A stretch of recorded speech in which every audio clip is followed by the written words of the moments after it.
ኢትዮጵያ ውስጥ ሰላም የለም፣ ሰላም መቅደም አለበት፣ መሰራት አለበት የሚል በተለያየ መንገድ ኮንሰርን ተነስቷል። ትክክል ነው። ሰላም ለልማት መሰረት ነው፣ ያስፈልጋል። ግን በግልጽ መናገር የምፈልገው ነገር ዛሬ የኛ ምርጫ ምን እንደሆነ እዚህ ያላችሁ ሰዎች መገንዘብ አለባችሁ።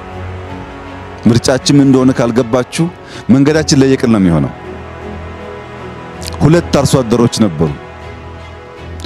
አንደኛውም አርሶ አደር ሌላኛውም አርሶ አደር ፈጣሪ ወይ እባክህን ዝናብ አዝንብ እያሉ ይለምናሉ። ሁለቱም ለእርሻቸው ዝናብ አስፈላጊ ስለነበር፣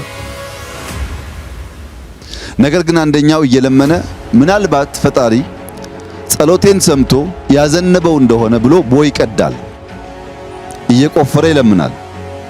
አንደኛው ጧት ተነስቶ ይለምናል፣ ማታ ይለምናል፣ አይቆፍርም፣ ቦይ አላዘጋጀም። ከሆነ ጊዜ በኋላ ኃይለኛ ዝናብ መጣ። ያ እየለመነ ይጠብቅ የነበረው መልስ አገኘ።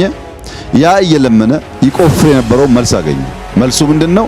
የመጀመሪያው አርሶ አደር ማሳውን በሙሉ ያ ኃይለኛ ዝናብ አጣጥቦ ወሰደበት። ለጸሎት ምላሽ አግኝቷል፣ ስላልተዘጋጀ ግን ተበልቷል።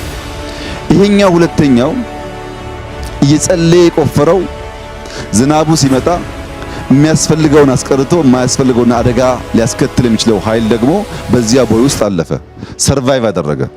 የኛ ምርጫ እንደሱ ነው። ሰላም እንዲመጣ እንለምናለን፣ ሰላም እንዲመጣ እንሰራለን። ሰላም እስኪመጣ ግን አንቀመጥም፣ እናለማለን።